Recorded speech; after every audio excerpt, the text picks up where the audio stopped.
Good morning, Malibu. Thanks for waking up with us this Friday morning. I'm Shayla Givarden. And I'm Alex Fisher. Grab a cup of coffee. Good Morning Malibu starts right now.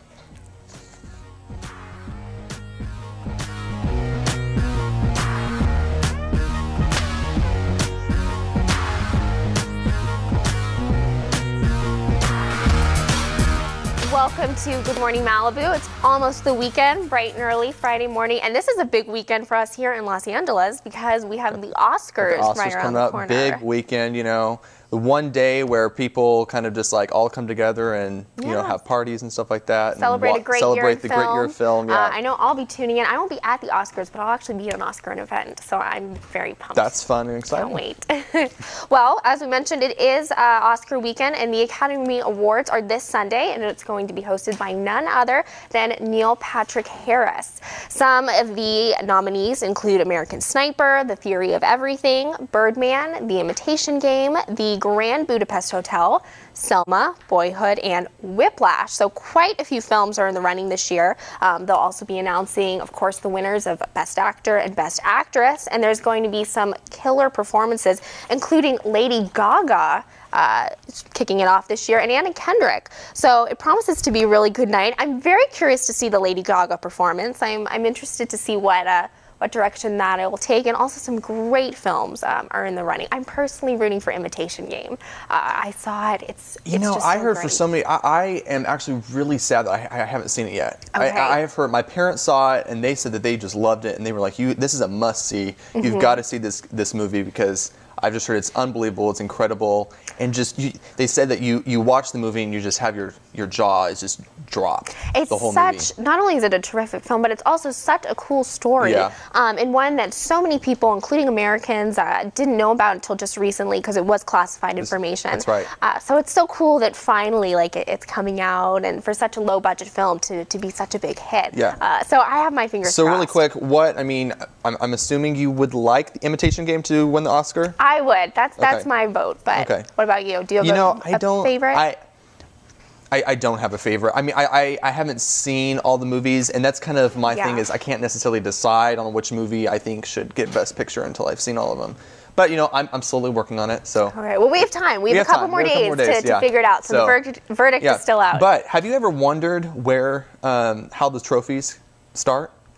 No, it's actually very interesting. So in Chicago, the Chicago-based R.S. Owens has been in charge of creating Oscar statues for over 30 years. First, you melt bare metal to 600 degrees, then you pour it into a mold, and once it's cooled, they bring it into the polishing department to make sure it's smooth and polished, making it look as perfect as possible. And then lastly, they take the Oscar and run it through 5 baths, which is a lot. 5 baths to give it that Oscar 24 karat gold finish. So kind of a long process. As you can see here, I mean, that's all making those they're all making those shiny golden statues that, of course, we've seen for so many years. It's kind of cool to see how they make it. But yeah, kind of a process. And that is really cool. I never knew the story behind it. I also kind of just always assumed that they were made here in LA. So props to Chicago. Made in Chicago. They have a little bit of a journey here. Yeah, so they were making those Oscars that you saw just then that were being made.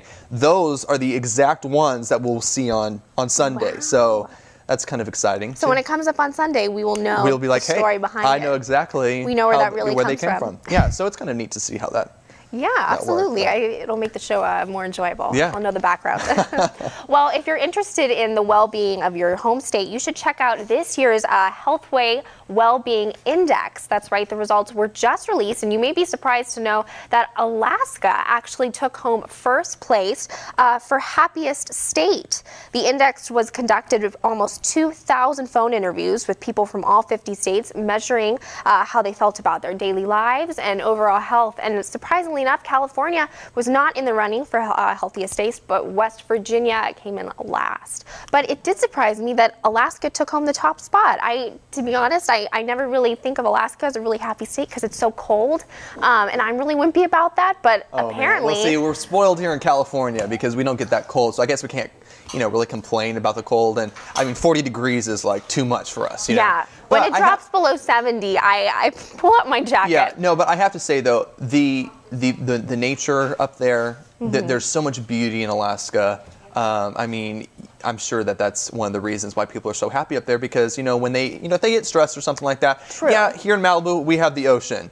But, we've got the beautiful sunsets. But in Alaska, I mean, it's just all around you, True, but they have those 6 months of winter nonstop. But, I don't know. I feel like I just want to bundle up and hibernate. Yeah. But, props to them. I mean, Alaska is cold, but it's also cold across the country. I mean, all across the country. But some people are showing random acts of kindness during these, these cold months, especially it's cold right now, but especially in Lexington, Kentucky. Facebook users have been blowing up the LEX18 page, posting hundreds of stories of people doing random acts of kindness. Some people were seen helping others push their car out of the snow, or some were helping people shovel snow out of their driveways, or, this is my favorite, cooking homemade chili for the entire neighborhood.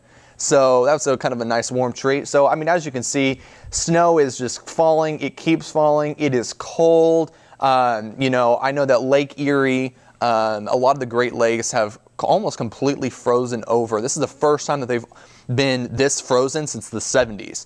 So, I mean, it is cold out there. Apparently, Elsa is not happy right now, but it is so cool to see those acts of kindness. It is.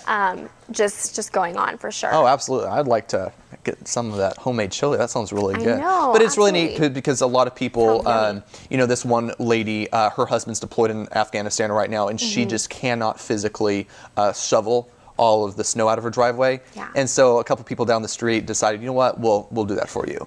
So that's really neat. Cool. But and it's so cool to see it getting all this coverage. People sharing their stories and absolutely. So, it is cold across the country, and it is a little cold here in Malibu. It's not freezing cold, but is the cold going to stay? Is it going to get any better? Is it going to warm up or what? Ross, what do you have for us? It looks like it's also going to be a little bit cold here in Malibu. Thank you, Shayla and Alex. Elsa might be a little bit mad here too, you never know. But let's go ahead and start and take a look at the surf report.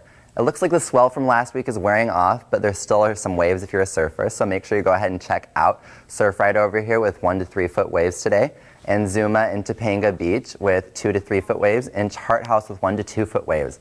Also, if we go ahead and look at Point Dume, Latigo, and Sunset Point, there will be about 1 to 2 foot waves over there as well, so make sure you grab your surfboard and your wetsuit. Now let's go ahead and take a look at the current conditions. It looks like currently it's about 55 degrees and cloudy out. It's going to be overcast throughout the weekend, so make sure you grab a jacket. Also, the high today is going to be 66 degrees with sunset being just about at 5:43, so make sure you make your sunset plans accordingly. And now let's go ahead and take a look at the weather for the surrounding areas. It's going to be a little bit chilly this weekend, so make sure you grab a jacket.